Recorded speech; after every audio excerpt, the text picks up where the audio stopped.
It was a quiet night in the hospital, and I was tucking our 7-year-old Corinne in. She was receiving chemotherapy for Ewing's sarcoma, and she'd spent many long days in the hospital and to shrink the tumor. And then we had a major surgery, and she had recovered, and now she was back to chemotherapy. I walked down the hall to get a drink of water, and it was dimly lit because it was night, and they have those little airplane kind of lights in the hallway to light your way. And right before I got back into the room, I realized that next door to us was a little bald-headed boy named Victor who we had met in the playroom earlier that day.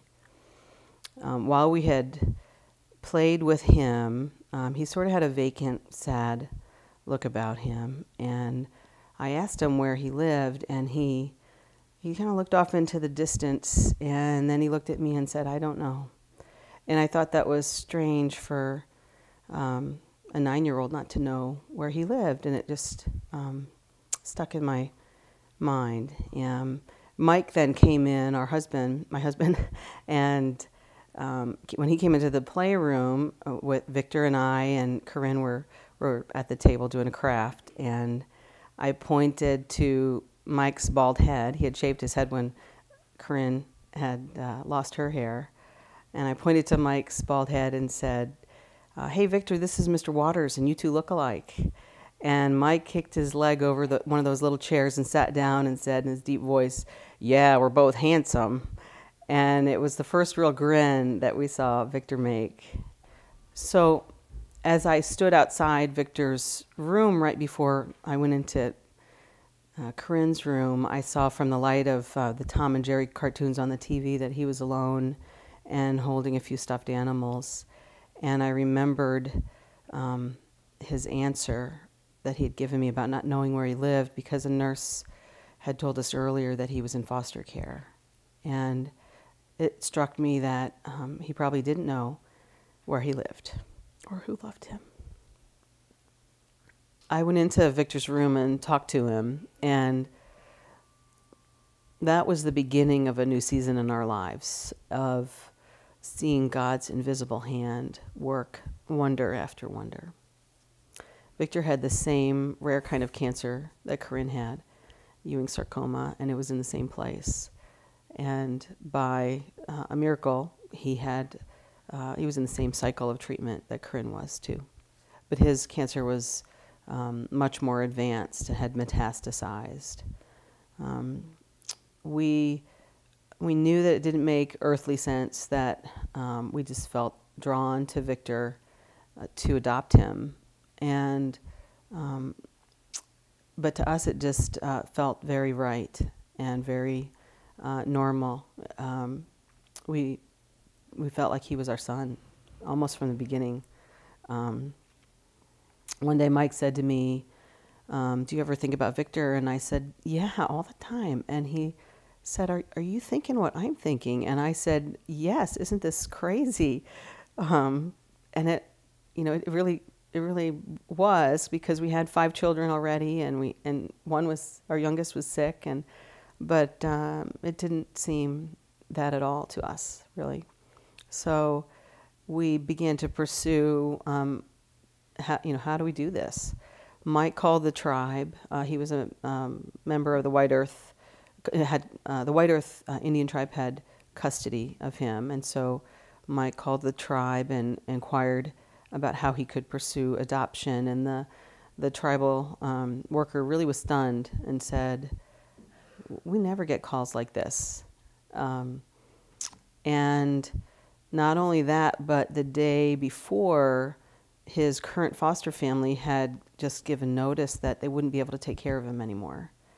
And it's really difficult to place a foster child who's sick, because it's complicated, and it's a lot of work. And so we saw that as God's hand moving, and at the same time we were pursuing getting educated on foster care, because that was going to be the first step to adoption. And the woman who was the head of the county that we were in and who worked with tribal affairs said, "Honey, I don't want to get your hopes up because you're not native, and really there's no way that you'll get custody of him." but I'll help you try. And so we said, thank you. We'd love that help. And she called us, I think, the next day and said, you're not going to believe this, but the tribe is pursuing you. And we did, because God just kept opening door after door that really should have been closed. And another one of those doors was the emergency foster care license that we were given. Within a week of us getting the license, the state law changed that disallowed those kind of emergency foster care licenses. So if we had even applied a week later, it wouldn't have been possible for us to bring Victor home.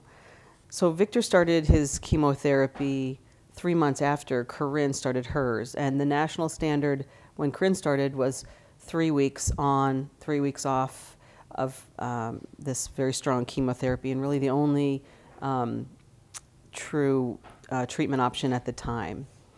3 months later, Victor entered the hospital, and he started his treatment every 2 weeks because the national standard had changed. Corinne had a surgery, Victor had radiation, and there were different delays in their cycles. And so it really was a true miracle that when Victor came home, their cycles exactly aligned so that they had the same number of treatments left, so that they could take their chemotherapy in side-by-side hospital rooms connected by bathroom. And their last bag of chemotherapy dripped into the IV pumps within 20 minutes of each other, and they were done. And it was quite a celebration when they were done, and when their chemotherapy, we had a big party, and it was very fun. Victor fit into our family as if he'd always been part of our family. You know, there were some adjustments, but it was really astounding how normal everything worked, contrary to things we'd been told and cautions by some people. He was our son from the moment he walked in the door, and a sibling to his siblings here, and he had 8 biological siblings too, who were in various places that we visited with regularly. So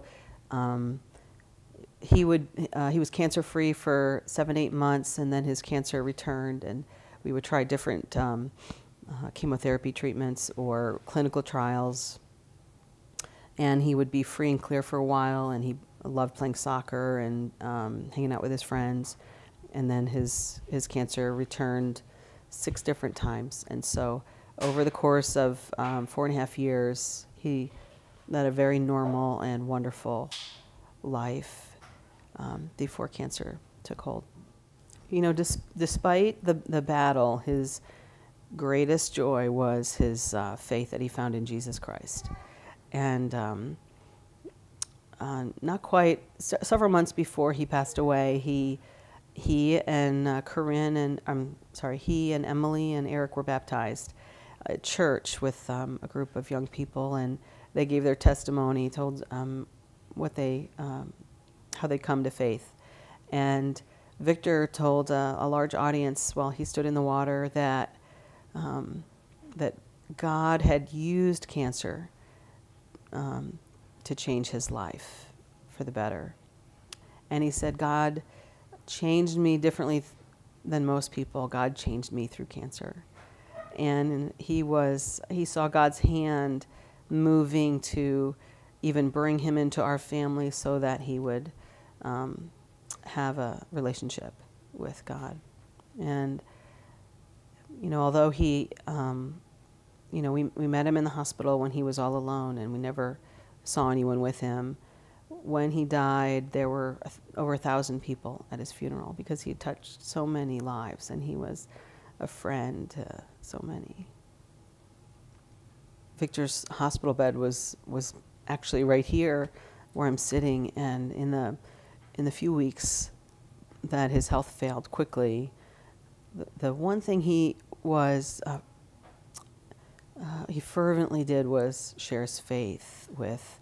He wanted to share his joy with anyone he knew who didn't have the same faith and joy.